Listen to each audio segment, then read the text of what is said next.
In this video, Vince Venturella and I have put out a standalone apocalyptic tank battle game and a couple of game add-ons into a single zine, and we're calling it Snarl. I'm happy to introduce you to Snarl, the official zine of Snarling Badger Studios. If you're not familiar with zines, well, zine is like short for magazine. And back in the day, before the internet, people used to self-publish these little booklets and print them on photocopiers and whatnot. They'd sell them at and trade them also at shows, punk shows generally, and other types of scenes as well.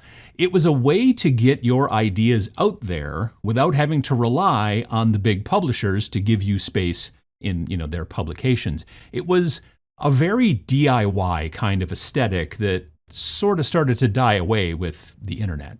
Our zine keeps that same kind of aesthetic, but it's downloadable and available to everyone with an internet connection anywhere in the world. It's a PDF that you can read on your laptop or your tablet or even on your phone or whatever, but it also comes with a second version formatted for booklet printing so that you can, print it out, fold it and staple it, or, take it to your local copy place, have them do it. Is Kinko's even still around anymore? I don't...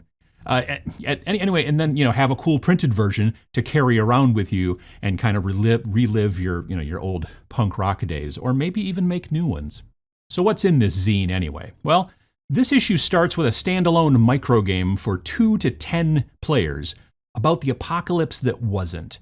In our world, the first nuclear test back in July of 1945 didn't ignite the Earth's atmosphere and kill most of the life on the planet, which is good, though there was a tiny bit of concern that it might. But in the world of our game here, it did. You're one of the survivors, and you lived in the American Midwest near the Lima Locomotive Works in Ohio, where they made all of the M4 Sherman tanks for World War II. Therefore, being a smart and industrious future warlord of the wastelands, you've gone to the locomotive works and liberated an M4 Sherman with which to rule the apocalyptic plains of the Midwest. However, it seems you're not the only one with this bright idea. Soon, you're in a tank battle with other M4 Shermans, none of which actually have proper working ammunition for their main armaments because, apocalypse. So you're shooting kind of handmade shells and ramming each other a lot.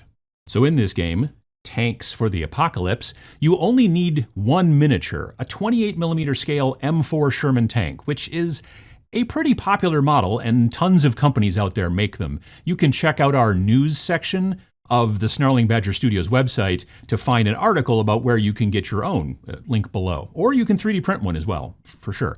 Then you just need to kind of apocalypse up your tank with stowage, skulls, spikes, whatever you want, really. Then you just need a 3x3 play space and some apocalyptic wilderness or ruins, and you're all ready.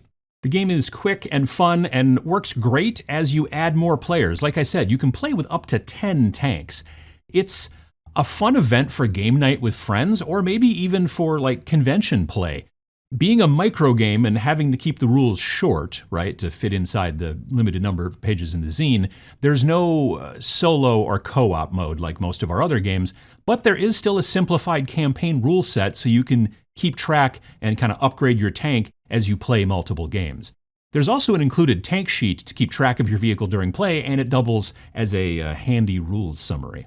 So that's Tanks for the Apocalypse, but what else is in this issue? Well, there's a pair of add-ons to 2 of our previous releases. The first one, Rain in Hell, The Reckoning, brings a new philosophy, which are kind of like factions, to Rain in Hell. They're called the Faithful, and they bring back the old rituals and ways to the ruins of hell. There's also 2 new scenarios included for Rain in Hell, so you can expand your play when running a campaign or just having fun with one-off games. Then there's a new add-on for our sophomore title, Space Station Zero. The structure of the station is massive and ancient and mostly unknown and unexplored, so sometimes when crews come back to the landing area, if they come back at all, they bring back equipment that they found out in their exploration. Was this equipment left behind from previous crews, or maybe even from the original denizens of the structure itself? In Space Station Zero, New Discoveries, you get access to new equipment, weapons, technology, and other gear. So that's what's in this year's zine. And by the way, that's the schedule for Snarl. Our current plans are for it to come out every year in late fall, early winter. Next year's issue will include a microgame again, and probably a couple of add-ons for our currently published spring titles, the thicker printed books with the color covers that we release. We'll continue to produce those games in the late spring, early summer time frame. We're already deep into design for our next full game that's going to be coming out in May of 2024.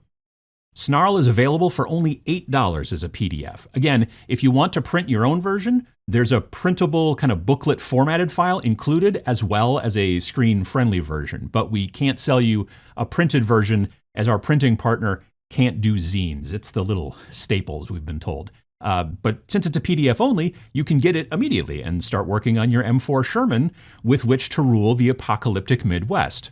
Snarl is available at www.snarlingbadger.com. Link in the description below. We hope you enjoy this first issue of Snarl. We had a lot of fun making it.